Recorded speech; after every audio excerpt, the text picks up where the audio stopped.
Y como lo prometido es deuda, en Dilo Online nos acompaña, más bien no lo dejamos ir, al maestro Luis Fernando Ruz, para darle continuidad al tema del desarrollo cultural, los retos que existen, qué pasa con el individuo en Veracruz y qué significa cultura.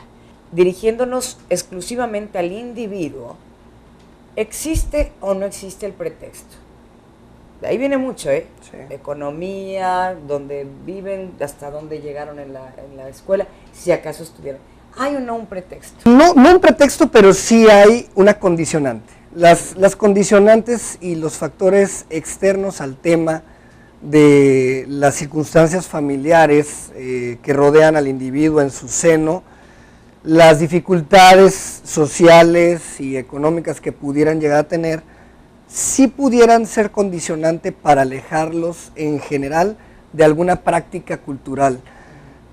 ¿Por qué? Porque no en todos los casos existe la gratuidad del servicio y es ahí donde creo debemos reforzar. Tú me preguntabas propuestas en concreto. Hay una muy clara que es la cuestión de itinerar los talleres culturales a las colonias en base no a eventos esporádicos de fines de semana, sino a tiros de precisión muy concretos en polígonos muy marcados de carencias materiales e incluso sociales e humanas, y se puede generar en coordinación con los sistemas DIF municipales o estatales, talleres culturales en específico. El tema es, además de estos talleres, bueno, que se pueda brindar los talleres que alimenten no lo que te vas a comer al otro día físicamente, que te alimenten el alma, la espiritualidad de la que tú hablabas. Entonces, la cultura alimenta el alma. Sí estamos de acuerdo con que el tema de la cultura y las artes tiene un trasfondo meramente emotivo y espiritual. Absolutamente, absolutamente. Es el medio por el cual tú puedes sentirte acompañado estando solo.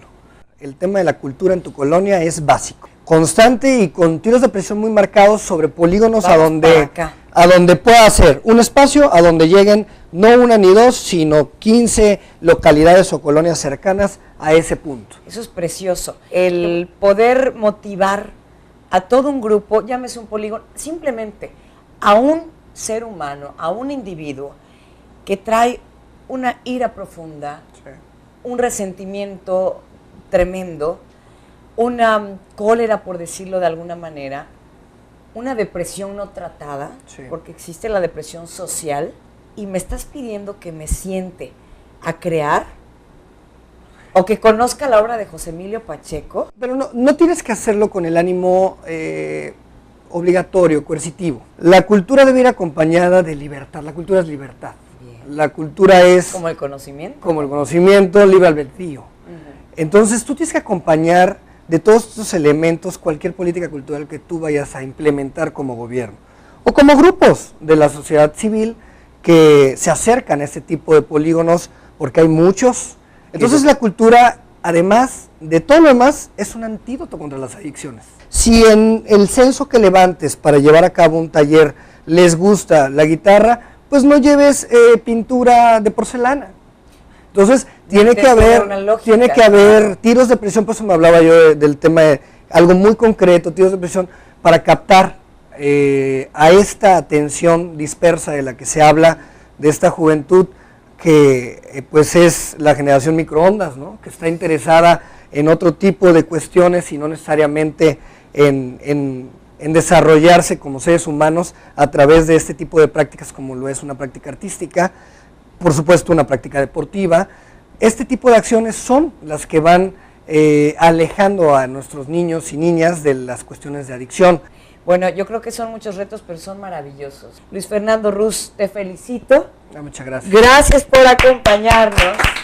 Gracias. Y yo quiero que todo esto que ahora nos platicas como retos se vea y que nos sigas invitando.